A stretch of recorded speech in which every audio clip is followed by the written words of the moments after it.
Assalamu alaikum wa rahmatullahi ta'ala wa barakatuh. Bonjour mes chers amis. Hola mes amigos. ¿Qué tal? Hello in person. I'm very happy, very glad to talk to you today.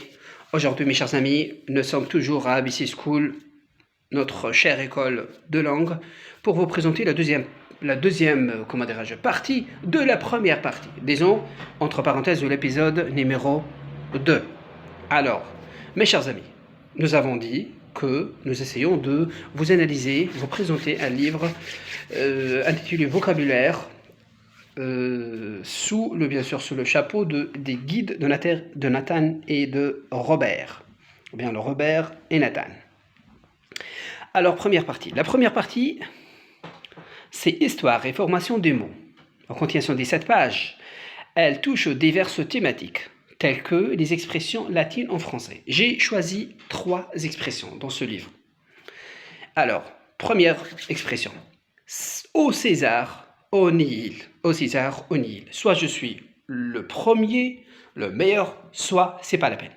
À la contemporaine, Monsieur Victor Hugo, qui a écrit Les Misérables, bien entendu. Là, on trouve Gavroche, Jean Valjean et les autres. Et il a dit, dans son journal de jeunesse, il a dit, soit je serai Chateaubriand, soit rien. Signifie qu'il opte pour la première place. C'est une sorte de motivation. Deuxièmement, j'ai choisi la deuxième phrase, Missi Dominici. Missi Dominici, c'est un envoyé d'une grande autorité. Exemple, je suis un président de la République, j'ai Monsieur Kader, par exemple, comme étant un envoyé spécial ou bien un représentant, etc. Alors, Monsieur Kader, c'est un Missi Dominici. Très bien. Troisième phrase, très connue et qui a une certaine musicalité. Veni, vidi, vici. Veni, je suis venu. Vidi, j'ai vu. Et vici, j'ai vaincu. Alors, deuxième partie, toujours. Alors, deuxième titre, nous avons les adverbes et les locutions adverbiales. Comme, premièrement, j'ai choisi ad hoc. Ad hoc signifie qu'il est qualifié. Cette personne est ad hoc pour faire quelque chose, c'est-à-dire qu'elle est capable, qu'elle est qualifiée, qu'elle est en mesure de faire ça. Deuxièmement, abirato. C'est abirato. Abirato par un mouvement de colère.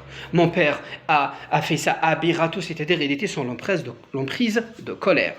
Il a fait abirato. Troisièmement, nous avons à nouveau. À nouveau.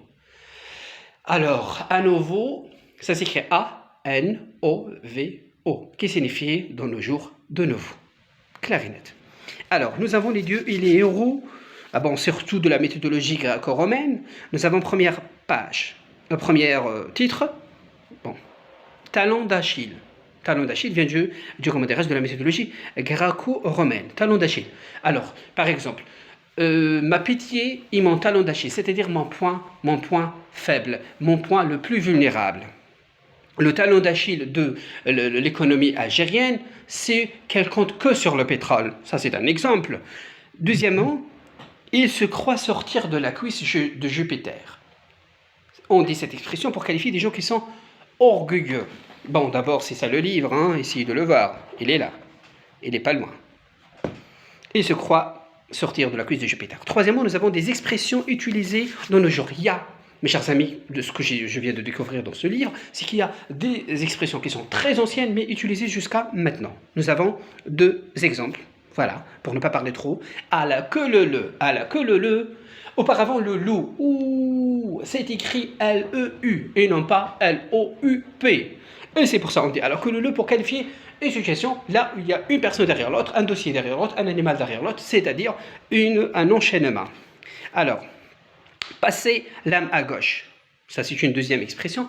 C'est quoi passer l'âme à gauche? Passer l'âme à gauche signifie mourir. Par exemple, mon grand-père qui a eu l'Alzheimer a passé l'âme à gauche hier. C'est-à-dire qu'il est mort, il meurt hier.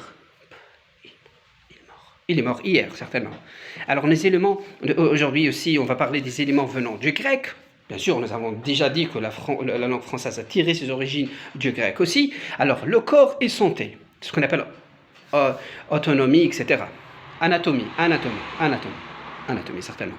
Alors, nous avons derme, c'est un mot grec, qui signifie peau. Nous avons par exemple derme, qui est une couche profonde, épiderme, qui est une couche superficielle de la peau. Alors, rhin, R-H-I-N. Otorhinolaryngologistes, ce sont des spécialistes d'ORL. Alors, rhin, plutôt R-H-I-N, signifie le nez. Par exemple, nous avons rhinologie, c'est médecine des maladies du nez. Ça, c'est 2. Troisièmement, nous avons card, qui dit card des cœurs. Cardiogramme, enregistrement des mouvements du cœur. Bien sûr, il a touché beaucoup d'autres thématiques, telles que les symptômes, les médecines, les organes et les maladies. Et c'était clair. Bon, pour choisir, j'ai choisi un seul titre. Voilà, juste ce qui m'a plu. Une des choses qui m'a beaucoup plu ici, c'est par exemple quand on parle du corps. Voilà, parce qu'on a parlé du corps. Alors vous pouvez voir. Alors, corps, nous avons somatique. Somatique concerne le corps par opposition au psychique.